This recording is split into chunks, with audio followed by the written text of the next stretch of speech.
How you doing today, Ron? I'm doing great. We're here today to talk to you all about situational leadership. I like that term, situational leadership. Situational leadership was created in 1940, later developed into a model around 1970. Yeah. And was put together by two men by the name of Paul Hersey and Kenny Blanchard. Kenny Blanchard, I remember him. Remember 1 Minute Manager, right? That's right. And it's a very, very timeless tool. Again, it provides knowledge for all and leadership for all time. Yes. And Ron, I'd like for you just to kind of give us a little bit of information on it. But I'd like to go ahead and just let you know that this is one of the most sought after and most widely used curriculums in leadership management across the globe. Around the world, yeah, 35 to 45,000 companies utilize situational leadership every single year. Yeah. And it is a very, very timeless tool. Did you know that 400 of the Fortune 500 companies have adopted this in their leadership and training curriculum? Yes. Wow. Out of 500 companies, 400 companies use it. Yeah. That says a lot about it. Well, they're looking at rearranging their company's destiny. Exactly. And really, that's what exactly. we do. You know, situational leadership is a tool. It's timeless, as you mentioned. It's been in existence a long time. But the thing about it is it's fluid. Mm-hmm. You know, and how I describe situational leadership is this. Imagine you're in a 4-room house. You're in one room of the house way far away from me, and I'm in the furthest room from you. And I'm trying to communicate with you. Well, it would make more sense if I don't try to yell through all 4 walls, but come in the same room as you are and communicate. That's really, in a nutshell, what situational leadership is. It teaches you a model that you can use in 20 seconds or less to match your leadership style with someone else's readiness level for a task. It helps you, instead of hitting singles and doubles, it helps you hit home runs and grand slams. Right. It increases your batting average. And a quick analogy is this, and it's organized common sense, really.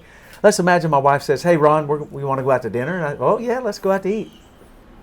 She says, "Well, you got to get the baby ready." So, you know, you got a 15-month-old laying in the crib. So I gather the diaper and the wipes and the bottle, and I walk into the room, go over to the crib, and toss everything in the crib and say, "Hey, Susie, we're leaving in 5 minutes." Well, that's funny. She doesn't have the ability or the motivation to get ready, to get herself ready. What's the likelihood she's going to be ready in 10, 15 We're probably minutes, not right? going to have the best results, right? Because Exactly. that doesn't make. But you know, in business, we do that every day. In sports teams, athletics, we do that every day. Exactly. That's the use of the wrong leadership style. Exactly. And utilization of the wrong style creates one of 3 things: anxiety, frustration, or even leads to hostility. Right. You ever heard of the term going postal? Oh, yeah, we all have That heard of came that about one in the 70s, where post office workers that have been there for 20, 30, 40 years, and their supervisors still leaning over their shoulder telling them what to do, when to do, and how to do it. Right. Even though they could perform every task. And so what would happen, they said, "I've had enough. I'm going postal on you." Exactly. I've heard that before. You know, another analogy is, I could use my dad. You know, he went to the doctor one day, and my mom was with him, and the doctor said, "Well, I think your husband's got a small bit of dementia." Chemo that day, my mom took away all of my dad's privileges. Right. And you know, up until that day, he fed himself, he clothed himself, he made decisions on his own, he drove his car. I mean, he was functioning just like a regular human being. Right.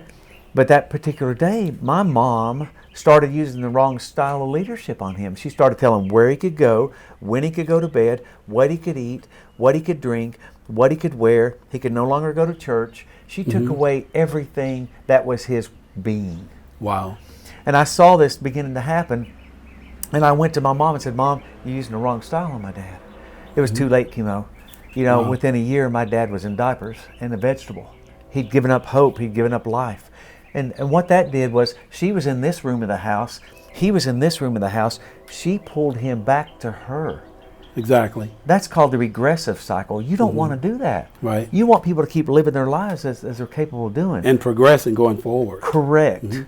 And now the regression cycle is a normal cycle that happens to all of us, with your grandparents, with your mom and dad. But the developmental cycle, if you look at it the other way, is with your kids. Learning to ride a bicycle, learning to strike a soccer ball, Exactly. catch a football, or a dance routine. It's Exactly. all in the developmental mode. Exactly. And if you keep using style one, especially when they become teenagers, you Exactly. say, because I said so, Exactly. then you got runaways, or you got kids listening to other kids who are giving them bad advice. Mm-hmm. So you can't say that I because I said so anymore. That's the key to start saying, oh, I need to take a little bit of time and explain the why Exactly.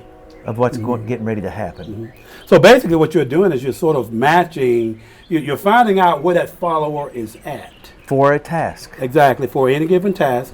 And you are basically matching, or you are meeting them Bingo. wherever they are. Bingo. And pulling them through that progressive cycle. That's correct. Instead of you having them come to you. Like look at a football coach, a player running down the field, wide open. I mean, they beat their defender, so they must be good at it. Exactly. They drop the pass, and they come jogging over the sideline. What do you see some coaches do? Well, I remember what my coach would do. He would basically grab you by the face mask and help you off the field. Start jerking your chain and telling you next time Exactly. you do this and you do this, and you're thinking to yourself, wait a minute, I need a hug. Dude, I just need a hug. I made a mistake. I don't need you to start giving me direction. Exactly. I need you to tell me, hey, everything's going to be fine.